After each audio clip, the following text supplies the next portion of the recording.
नमस्कार किसान भाइयों, स्वागत है आपका अपने YouTube चैनल देश की जान हमारे किसान चैनल पर। किसान भाइयों, आज हम आप लोगों को गेहूं फसल में तीसरी सिंचाई कब करते हैं और या फिर जब फसल अपनी 80-85 दिन की हो जाती है तो उस वक्त अपन को कौन से कृषि कार्य करने हैं, उसमें क्या खाद उर्वरक डालने हैं, वो नीचे से डालने हैं या ऊपर से फोलियर स्प्रे के माध्यम से देने हैं और वो क्यों देने हैं, इनके बारे में आप लोगों को पूरी जानकारी देंगे। तो जो भी किसान भाई हमारे चैनल पर नए आए हैं, कृपया करके चैनल को सब्सक्राइब कर लीजिए, वीडियो को लाइक और ज़्यादा से ज़्यादा शेयर कीजिए। देखिए दोस्तों, अभी तक हमारा पीछे हमारे चैनल पर 2 या 3 वीडियो लगभग गेहूं फसल पर हैं, पहली सिंचाई, दूसरी सिंचाई और NPK। तो जिन किसान भाइयों की फसल अभी छोटी अवस्था में है वो हमारे उन वीडियो को देख लीजिए तो और उनसे अपने कृषि कार्य कीजिए। आप लोगों का उत्पादन है वो निश्चित तौर पर बढ़ेगा ही बढ़ेगा। हमारा काम करने का एक अलग तरीका है, हम फसल की बुआई से और कटाई तक पूरी एक विस्तृत श्रृंखलाबद्ध तरीके से किसानों को एक बढ़िया तरीके से समझा के उनको, जिससे कि किसान भाइयों की समझ में बात आ जाए, उस तरीके से एक बहुत ही हमारा एक समझाने का तरीका है वो एक देसी तरीका है, ये समझ लीजिए। क्योंकि स्वयं मैं एक किसान हूँ, मुझे पता है मेरे को किस भाषा में मेरे बात समझ में आएगी, तो मैं वही उसी हिसाब से किसान भाइयों से बात करता हूँ, उसी हिसाब से किसान भाइयों को मैं वीडियो के माध्यम से बताता हूँ जानकारियाँ। तो अब बात करते हैं अपन अब तीसरी सिंचाई पर अपन को करना क्या है। देखिए दोस्तों, ये मेरी फसल गेहूं की, ये लगभग अभी 70 दिन की हुई है। हमारी फसल अभी ये 70 दिन की हुई है और ये अभी ये लगा लीजिए 10 दिन बाद इसमें पोटे बनने चालू हो जाएंगे। जो बालियाँ हैं वो इनकी जो आखिरी की जो पत्ती आती है, जिसे अपन इंग्लिश में बोलते हैं फ्लैग लीफ, वो इसमें आ जाएगा। तो मैं अभी आप लोगों को दिखाता हूँ कि फ्लैग लीफ होता क्या है। तो दोस्तों, मैं ये किसी दूसरे खेत से निकाल के लाया हूँ। ये जो अवस्था है गेहूं की, ये होती है फ्लैग लीफ। और ये जो फ्लैग लीफ है, ये पौधे की, ये समझ लीजिए आप, जो उत्पादन होगा हमारे खेत का, उसमें सबसे बहुत महत्वपूर्ण काम इसी का होगा। क्योंकि जब बालियां बन जाएंगी तो हो सकता है ये जो पत्तियां हैं ये पीली हो जाए उस टाइम पर, ये पत्तियां जो नीचे की पत्तियां हैं ये पीली हो जाएगी उस टाइम पर, और ये जो पत्ती है फ्लैग लीफ है ये आखिरी टाइम तक हरी रहेगी।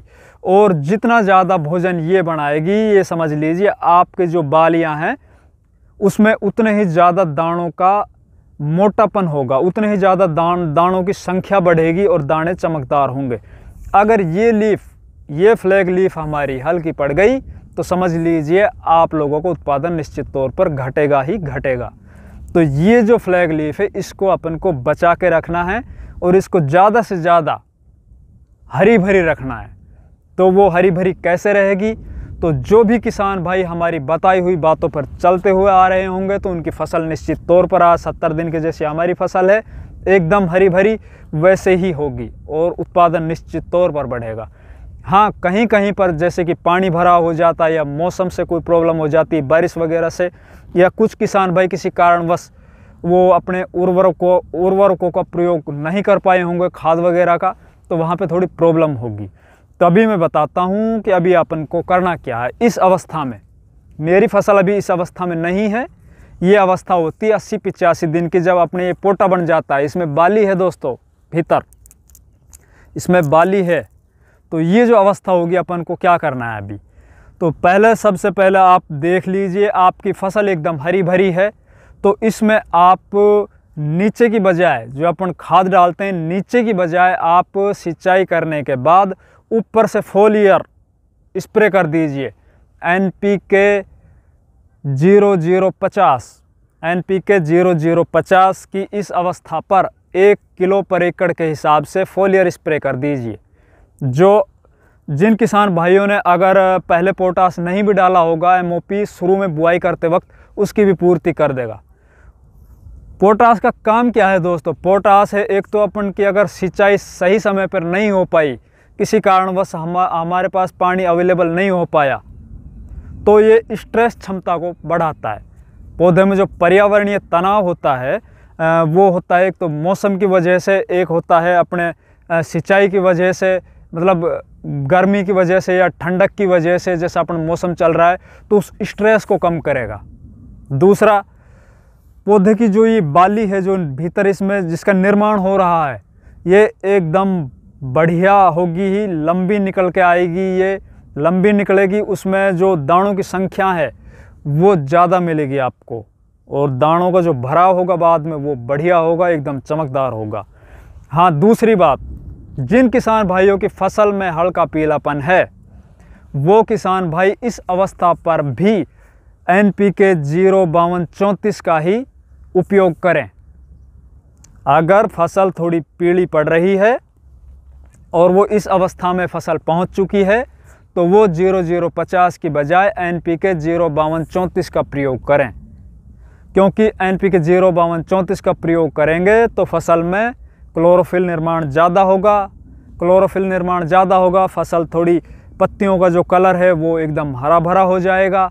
हरा भरा जितना ज़्यादा होगा इन पत्तियों का, उतना ही ज़्यादा ये भोजन बनाएगी। ज़्यादा भोजन बनेगा, नीचे से जड़ें वाटर मिनरल्स देंगी, तो ये जो बालियाँ हैं वो बढ़िया निकलेंगी, स्वस्थ। इनमें बालियाँ अगर स्वस्थ होंगी, लंबी होंगी, उतने ही ज़्यादा दाने भरेंगे, दाने आगे मोटे होंगे और दानों पर चमक होगी। ये बात होली दोस्तों खाद की, उर्वरक की, NPK की। अब बात करते हैं दूसरी। कई जगह पर फसल में इन पत्तियों में रस्ट की संभावना दिखाई देने लग जाती है। मैं अभी दिखाऊं आप लोगों को, तो एक पत्ती में लेकर आया था, एक पौधा उखाड़ के उस खेत में से। तो ये देखिए, इस फसल की जो ये पत्ती है, ये देखिए इसमें पीलापन है, और ये पीलापन है ये आगे जाके लगातार अगर इसमें ओस पड़ती रही तो ये रस्ट का रूप धारण कर लेगा। इसमें फंगस लगेगी, फंगस को ही रस्ट बोलते हैं। जो होती है ना येलो रस्ट, पीला रतवा, वो फंगस ही होता है एक तरह का। और वो फंगस लगता कैसे है, जब दिन और रात का तापमान एक हो जाए, मौसम में ह्यूमिडिटी ज़्यादा बढ़ जाए 80% के लगभग, तो पक्का फंगस लगने की संभावना हो जाती है फसल में। और जिन फसलों में येलो रस्ट लग गया या ब्राउन रस्ट लग गया, समझो उनका उत्पादन निश्चित तौर पर डाउन से भी डाउन आ जाएगा।